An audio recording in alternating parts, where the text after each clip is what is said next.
প্রায় ৮ বছর পর ঠাকুরগাঁওয়ে অনুষ্ঠিত হচ্ছে জেলা বিএনপি সম্মেলন। সেখানে উপস্থিত আছেন বিএনপি মহাসচিব মির্জা ফখরুল ইসলাম আলমগীর, আর প্রধান অতিথি হিসেবে ভার্চুয়ালি যুক্ত হবেন তারেক রহমান। এ নিয়ে আরও জানাতে ঠাকুরগাঁও বড় মাঠ থেকে যুক্ত হচ্ছেন মোকাররম হোসাইন।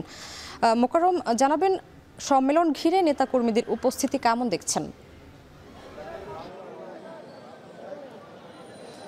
স্বামী প্রায় 7 বছর 8 মাস পরে ঠাকুরগাঁওয়ের জেলা বিএনপির সম্মেলন। 5টি উপজেলা থেকে এই জেলার 5টি উপজেলা থেকে 8 জন কাউন্সিলর আজকে ভোট প্রদান করে তাদের নেতৃত্ব নির্বাচন করবেন।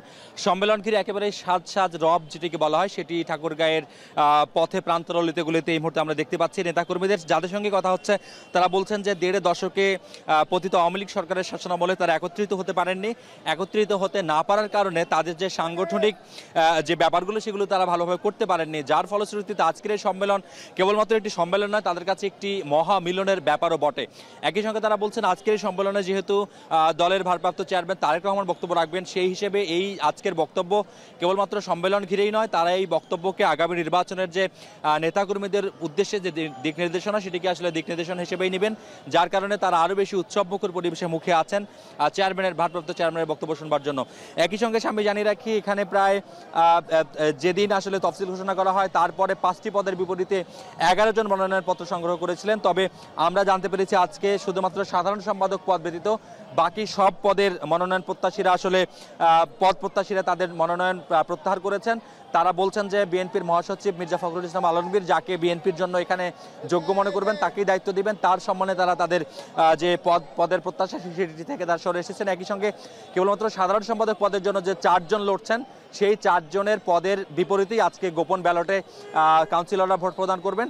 তবে জানা গেছে যে সেই 4 জনের মধ্যে 1 জন মনোনয়ন প্রত্যাহার করেছে, 3 জন এখন সাধারণ সম্পাদক পদে লড়বেন। আজকে যদি ভোট হয়, সম্মেলন শুরুর আগে যদি কোনো ধরনের আসলে সিদ্ধান্ত ব্যাপার না থাকে, তাহলে সেই 3টি পদের বিপরীতে ভোট হবে বলে কাউন্সিলররা জানাচ্ছেন। নেতাকর্মীরা বলছেন যে আগামী নির্বাচনে ঠাকুরগাঁও জেলা বিএনপি অতীতের যে কোনো সময়ের চেয়ে এই মুহূর্তে বেশি সংঘবদ্ধ এবং সংগঠিত। তারা তাদের যে নির্বাচনের প্রস্তুতি, সেই প্রস্তুতির ব্যাপারেও তারা একেবারে ঐক্যবদ্ধ। সেই ঐক্যবদ্ধতার প্রশ্ন তারা তাদের দলের মহাসচিবের যে সম্মান, সেই সম্মানের জন্য তারা রাখবেন বলে তারা প্রত্যাশার কথা জানিয়েছেন। একই সঙ্গে যারা এসছেন তারা বলছেন যে ঠাকুরগাঁওয়ের মির্জা ফখরুল ইসলাম আলমগীরের যে নির্বাচনী আসন, সেই নির্বাচনী আসন ছাড়াও আরও যে 5টি উপজেলা রয়েছে সেই সব উপজেলাতেই তাদের শক্ত যে প্রতিদ্বন্দ্বিতা রয়েছে সেই প্রতিদ্বন্দ্বিতার জায়গাগুলো তারা আরও বেশি বেগবান করবেন। এবং আজকের সম্মেলনের প্রধান অতিথি হিসেবে তারেক রহমান বক্তব্য তো রাখবেন, একই সঙ্গে উদ্বোধন করবেন মির্জা ফখরুল ইসলাম আলমগীর, যিনি বিএনপির মহাসচিব। তিনি ইতিমধ্যেই ঠাকুরগাঁয়ে এসেছেন। এছাড়াও শামসুজ্জামান দুদু বক্তব্য রাখবেন এবং বিএনপির রংপুর বিভাগের সাংগঠনিক সম্পাদক আসাদুল হাবিব দুলু তারও বক্তব্য রাখবার কথা রয়েছে।